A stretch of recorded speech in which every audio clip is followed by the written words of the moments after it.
아 정말 괜찮다. 마음에 든다.'라고 하시면은 또 5년 연장하셔서 또 하시면 됩니다.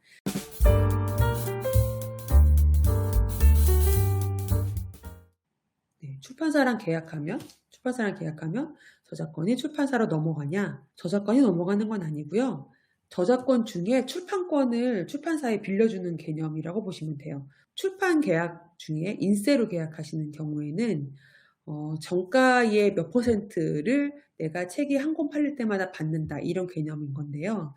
출판사랑 계약하실 때 콘텐츠가 있게 되면 작가님은 저작권이 생기시는 거예요.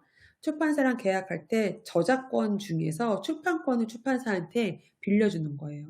기간은 5년 정도가 기본적인 거긴 한데요. 요즘에는 3년 계약도 많이 하시더라고요. 자비출판 같은 경우에는 1년 계약도 해요. 그래서 몇 년 계약을 할 건지는 출판사랑 협의를 하시는 건데, 만약에 5년 계약을 하는 거가 일반적이니까 그걸 설명을 드리면, 5년 동안 이 출판사한테 내 원고를 출판을 하는 거를 계약을 하는 건 거죠. 5 년이 지나면 다시 가져올 수도 있는 거예요. 근데 여기서 중요한 거는 출판사하고 좋은 관계를 유지를 해서 내가 5년 동안 이 출판사하고 책을 만들어서 판매하는 걸 해 보니까 '아 정말 괜찮다. 마음에 든다.'라고 하시면은 또 5년 연장하셔서 또 하시면 됩니다.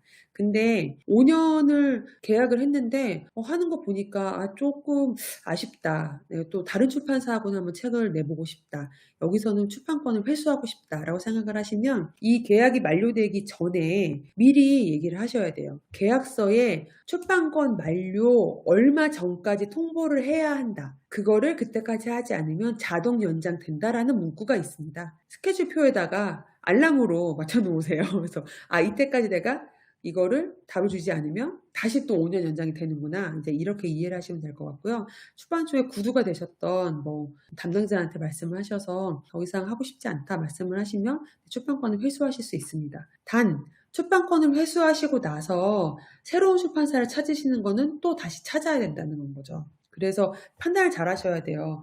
회수를 하고 나서 그 다른 출판사가 또 그 책을 내줄 만한지 아닌지를 잘 생각하셔야 되는 건 거죠. 그럴 만큼 잘 팔리고 있다라고 하시면은 출판사 바꿔도 되지만, 그렇지 않고 있다고 하시면은 다시 출판사 찾기가 어려울 수도 있고, 나중 출판사 같은 경우에는 기존에 많이 팔린 책이기 때문에 또 낼 필요가 없다. 혹은 한 번 내서 팔려본 책이기 때문에 인세를 똑같이 줄 수 없다. 이렇게 얘기할 수도 있는 건 거죠.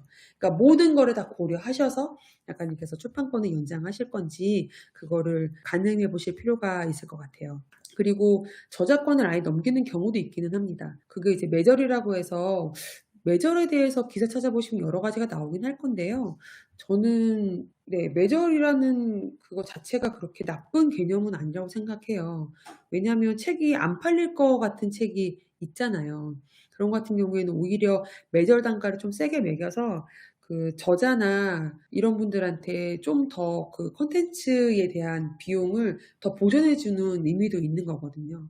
워낙 말이 많은 부분이긴 해서 더 이상 길게 말씀을 안 드리겠지만, 네 일단 출판사랑 계약한다고 해서 저작권이 넘어가는 게 아니라, 그러니까 저작권 중에 출판권을 빌려주는 거, 저작권은 내 거 라고 생각하시면 됩니다. 그래서 만약에 작가님이 계약을 하시고 나서 작가님 책의 어느 부분이 발췌가 된다거나 인용이 된다거나 내용이 일부 실려 가지고 저작권료를 받게 된다거나 하는 거는 출판사랑 협의해서 나눠서 받든지 작가님이 다 받든지, 이런 거는 출판사 계약하실 때 이미 거기에 사인을 할 때 거기 내용이 다 들어있는 거니까, 그런 거 확인을 하시고 계약하시면은 네 큰 무리 없이 계약하실 수 있을 겁니다.